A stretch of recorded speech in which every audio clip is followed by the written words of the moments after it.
Good afternoon, Aristo. Good morning, Ron, or whatever time it is where you are. It's 9:22. Okay, so it's morning.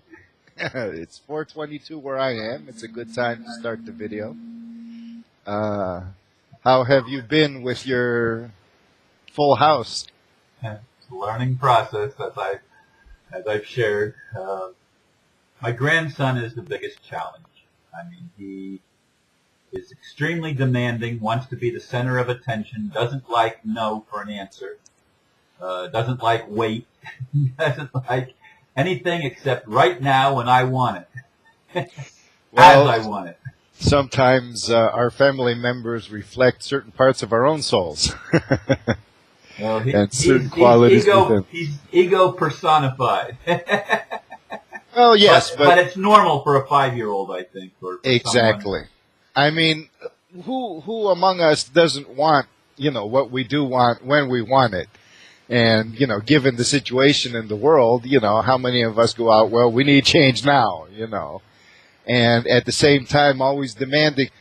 It's the situation where we're trying to convince other people to bring about the change, to join us, to support us in all of that, to gain their attention.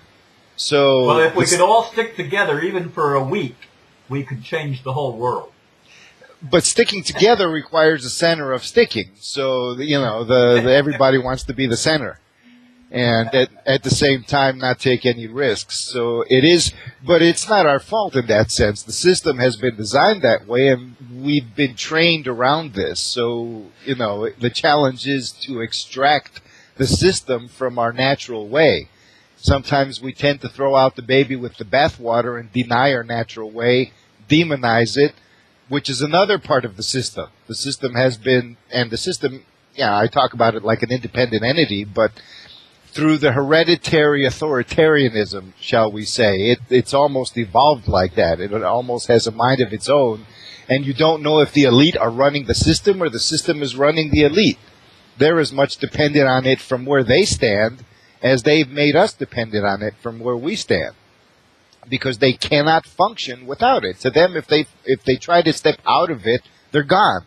First of all, there's the justice factor, and second of all, they don't know how to operate. They don't look at the universe in any meaningful manner. So to them, it's like, well, it's better not to exist at all, and thus they use that. Which is why they're trying to destroy the world. Exactly. They say. And the upper echelons probably do feel that way. That's probably, they're almost like religious fanatics of their belief system. But the lower echelons, or the mid echelons, the ones we see on TV, the names we hear and all of that, and the ones functioning in government, of course, and banking and all of that, they're more or less hypocrites. They're more or less, parasites upon the upper echelon, working for them or whatever, symbiotic. Like the little fish you see around the shark that feed, from the corpses of whatever the shark eats and stuff. So it's a challenging situation, and that's where my own emphasis is in communicating. It's like, look, man, the old solutions don't work.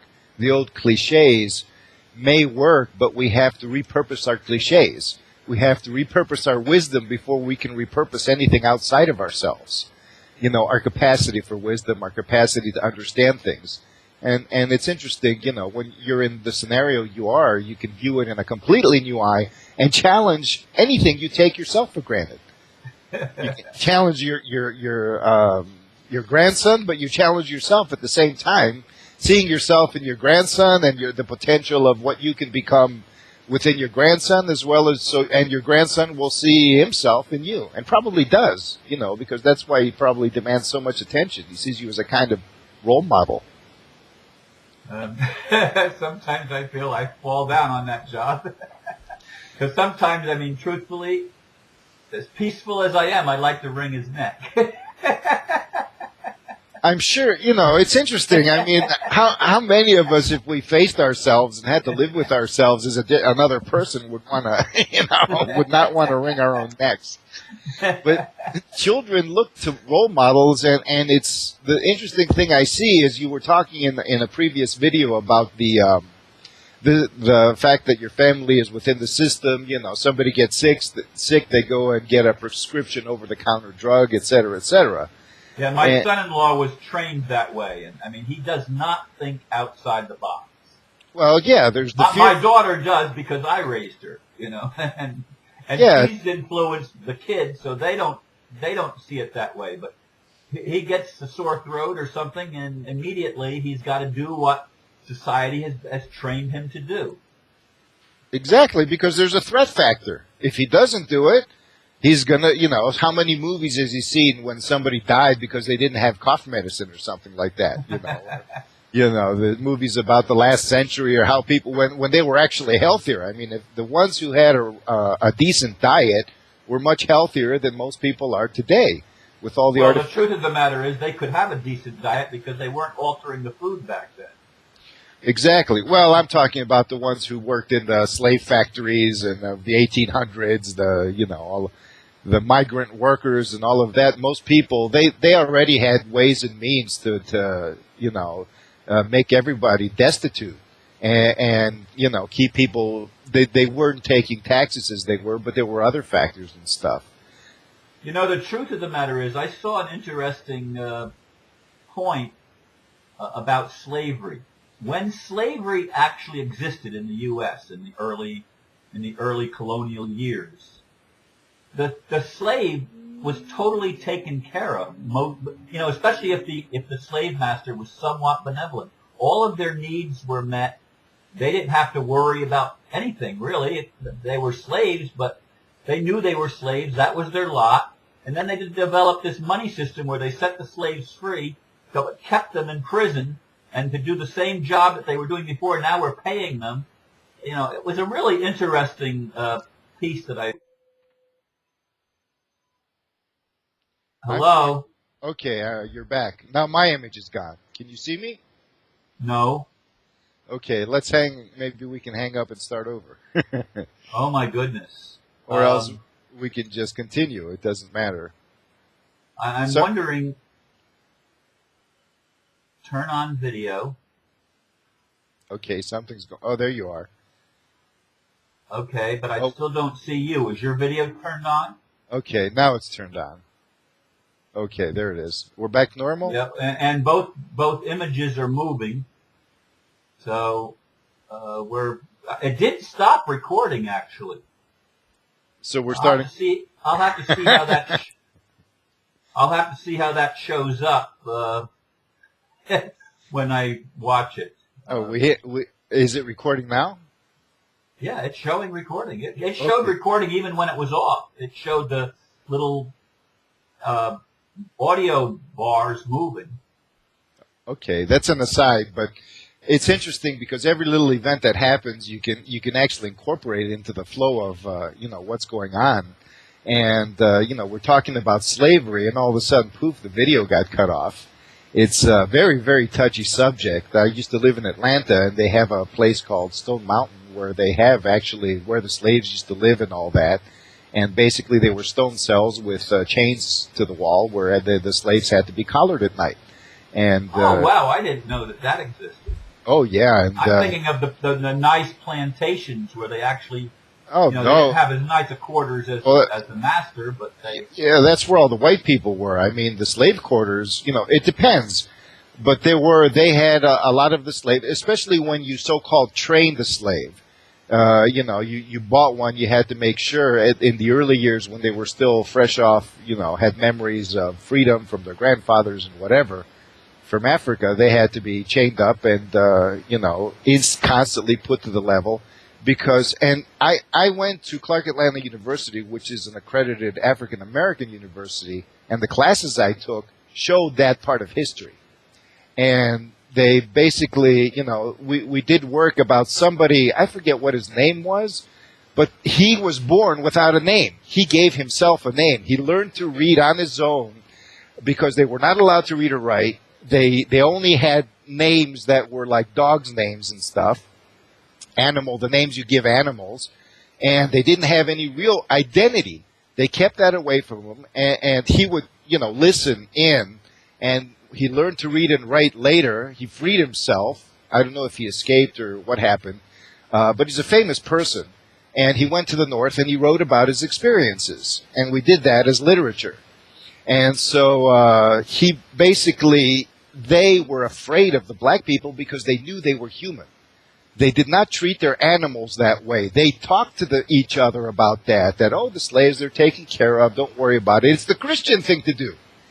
And, and of course, they did that, so the white trash, so to speak, which were the white slaves, the indentured servants that were not chained to the wall, but they were chained in a different manner, to build animosity between these two groups on the one hand.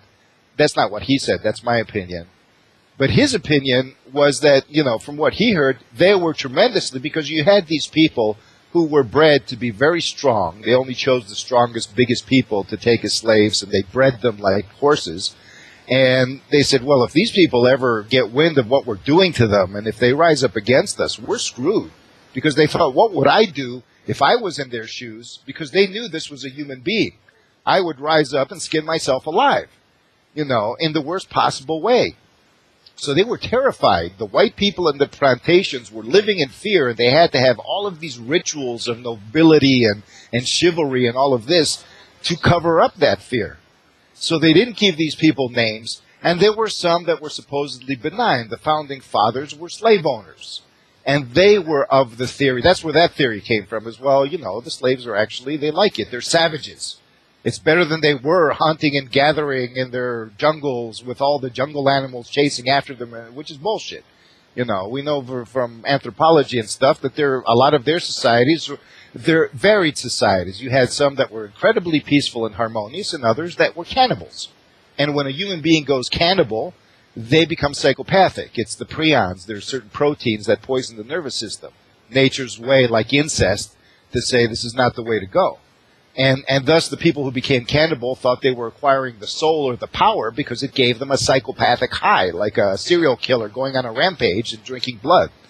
So, but the founding fathers deluded themselves in order to justify what suited them in that sense, and separated the ideology of their, Enlightenment era ideas and stuff from what was going on in front of their faces. And it's a sin that basically sowed the seeds and allowed these other psychopaths to come in, because that's how they creep in. They creep through the cracks in our own denials, the shadow element and stuff. Well, and then the other aspect of the early American history was the genocide of the Native American population, or the so-called Indians, which weren't Indians, we know, but that's what they're labeled as. And that was one of the greatest genocides in the history of the world. Adolf Hitler and his Mein Kampf admired the USA, the Americas, and he said they are the ones who have inspired the concept of the German concentration camp. He modeled them after Native American reservations. Wow. And, when they put him in prison for whatever period, he wrote his memoirs, Mein Kampf and all of this, but in there he had time to think of how to organize all of this. But they fed him mescaline. This guy was being fed psychotropic drugs, and then they fed him all these psychopathic ideas of the banking system, and he thought they were their own. He thought he was visiting the gods and all of this. They had him on an IV needle with mescaline to go through these drug trips to so-called get enlightened. So whoever this is Hitler you're talking about? This is Adolf Hitler. This is the guy. I didn't know that about him. I mean, the only vestige of humanity, so-called, that was left was when he was in World War I, he got a dose of mustard gas and almost died. So he said no chemical warfare at all. He was willing to do nuclear weapons because he didn't realize what they really were. But he had a taste of chemical warfare. He said that's not the way we treat human beings. So otherwise, if he started using chemical warfare, the guy was too human for the psychopaths in some ways.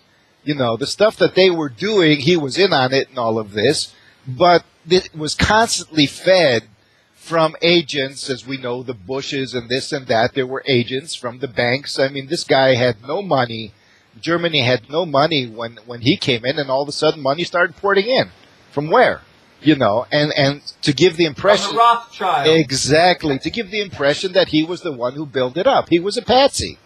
He was just a puppet, and a puppet that was in a mind control program. Not a sophisticated one like they have today, but and more of an occult-oriented group, but it was still a mind control program. The guy was a Manchurian candidate, essentially. And then when you see somebody extremely demonized today, to the point that it's politically correct to use them as an example of evil, you know that it's a setup. Because the system wants to maintain and channel your energy. It wants to channel your hatred, your outrage, your love, your this, your that. Everything is channeled into correct pathways. So there's certain things, when you say, I do not tolerate this, and I do not tolerate that, you develop an energy, and you see where that energy clashes with where the system allows you to go, and where it doesn't allow you to go. And that's a very good exercise for everybody, because that's, for example, if your son-in-law addresses the challenge of prescription drugs. I mean, these things are deadly over periods of time. They're lethal. They create complications that make you go to the doctor and get more prescription drugs, and then get other drugs with side effects, and then they give you and then you're dead. They put you in the hospital, and they say, oh, well, we just didn't give you enough drugs, or not the right ones, and we need to do more research, so let's increase interest premiums and, the insurance premiums and all this. I wonder if my dad would still be alive. I mean, he took so many medications for his condition. He had 4 open heart surgeries in 7 years, and 2 operations to remove scar tissue from his lungs, and a prostate operation. That's from age 47 to he died at 54, in 7 years. And he had never been in the hospital a day in his life, nor really taken much medication prior to age 47. Did you know the doctor, when my father was, dying, the doctor said, look, every operation, and this is mainstream science, diminishes your life by 10%. If you were going to live 100 years, just take 10 years off from the operation, no matter what it is. The body goes into shock, and automatically your biological clicks 10 years later.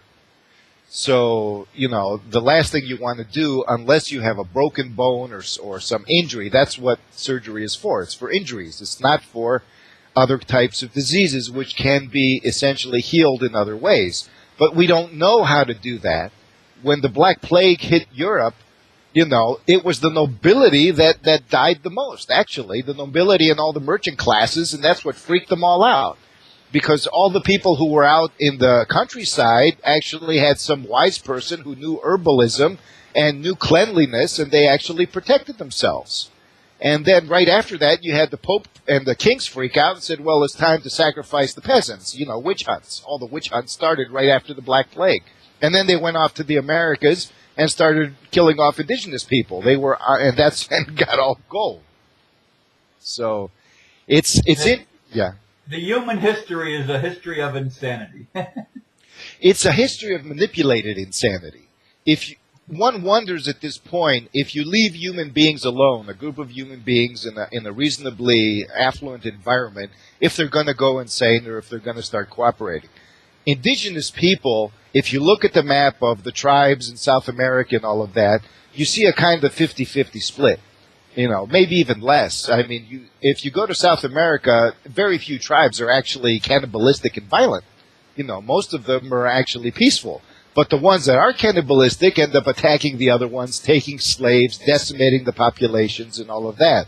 They're like, this cancer of psychopathy, it develops in humanity. And then if you have reinforcing behaviors like human sacrifice, cannibalism, and other things, and warlike ideologies, for example, then it tends to spread.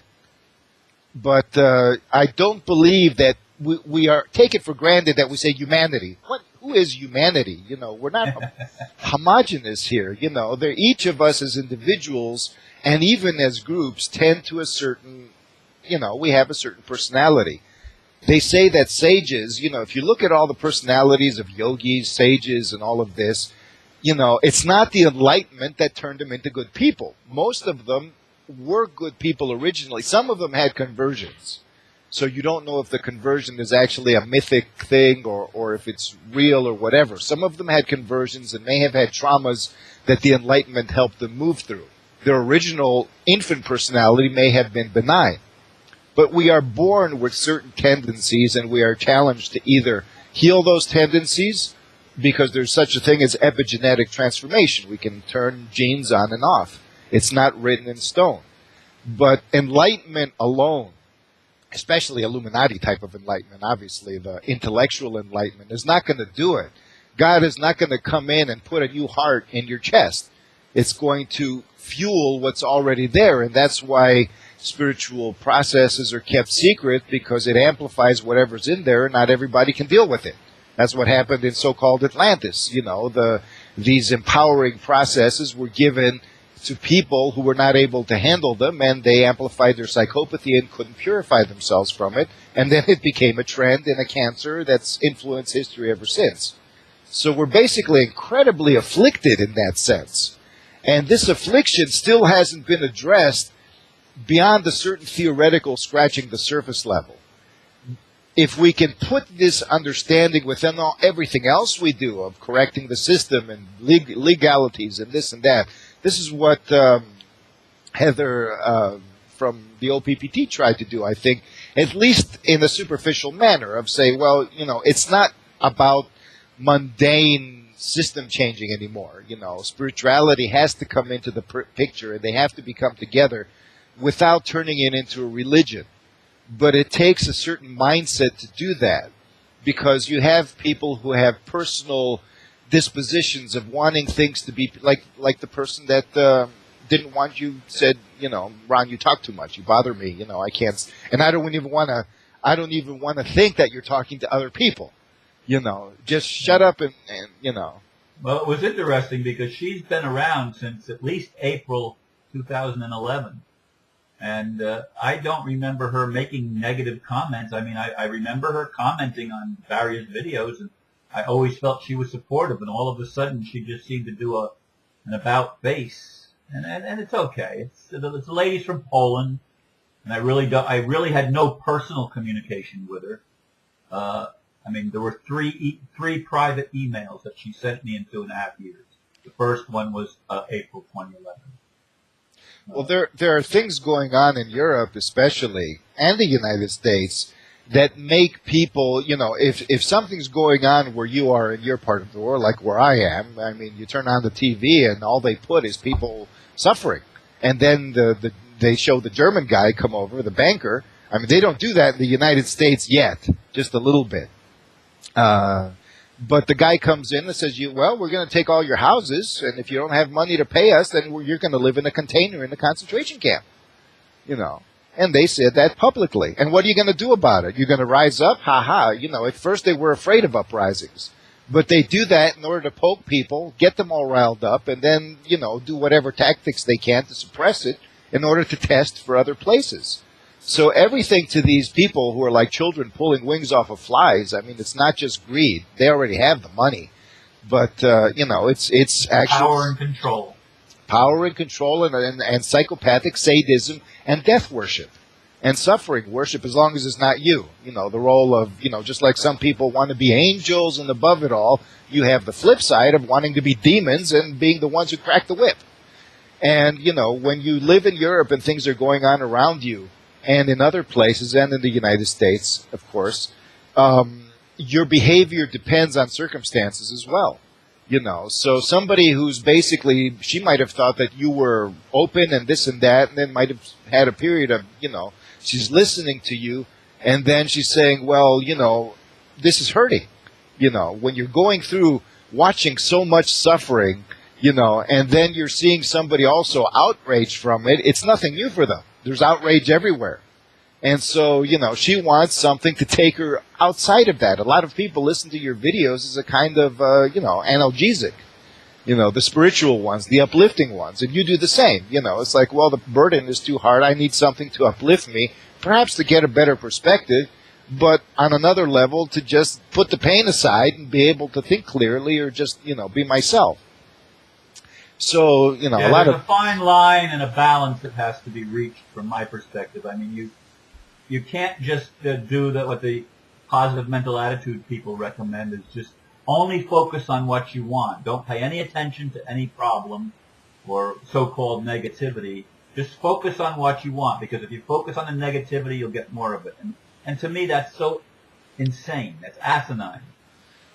Well, there's a way to. They can have the pie and eat it too. I mean, you can take any perspective and you can repurpose it. And I don't mean by, lying and twisting it and doing it rhetoric and all of this. I mean basically opening up the perspective to greater options. So you can take the positive attitude and say, no, dude, you don't need, or do that, you don't need to focus on the negative. Just be receptive to whatever the hell is going on around you.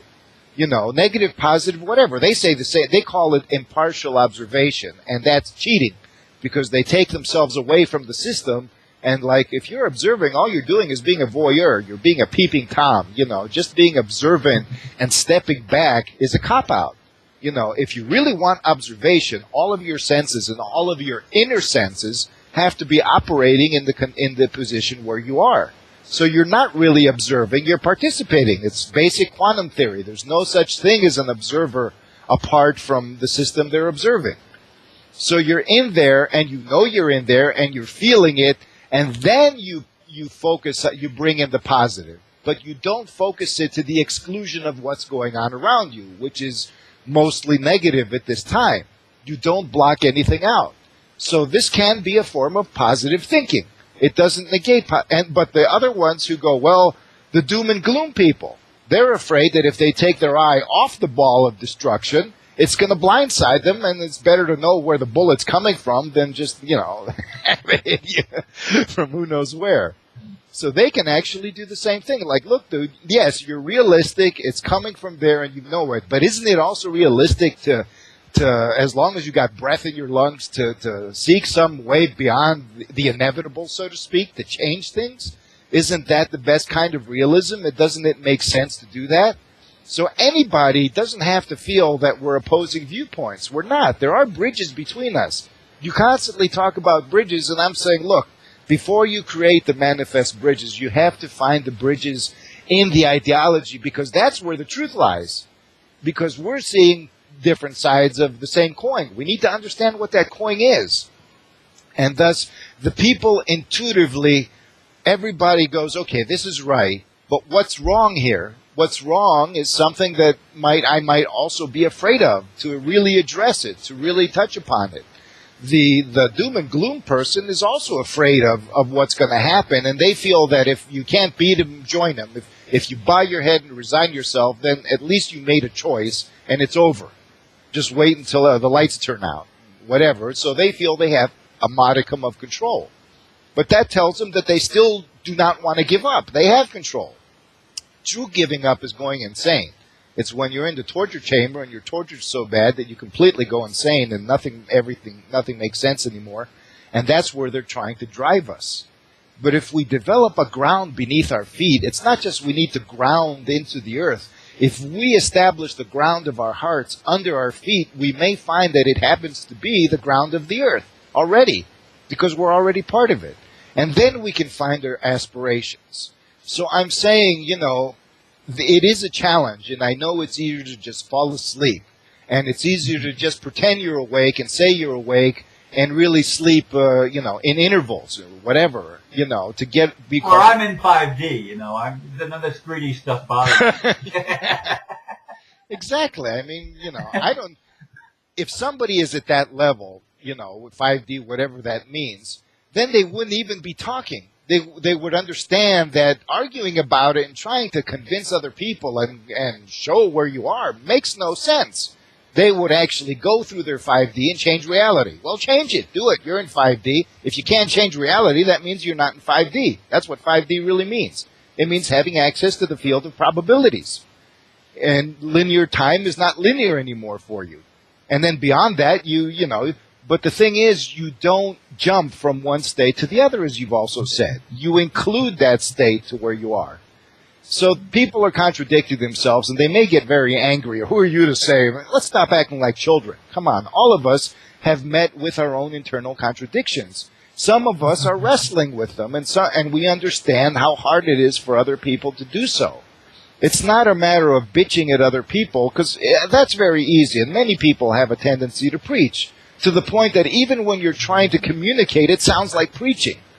Because the other person is inverse preaching. They're preaching to themselves so much that they treat everything on the outside as preaching, as threatening their own little pastor bitching in their ears, which is the system and how they've adapted. It's not the system itself, it's how they've adapted.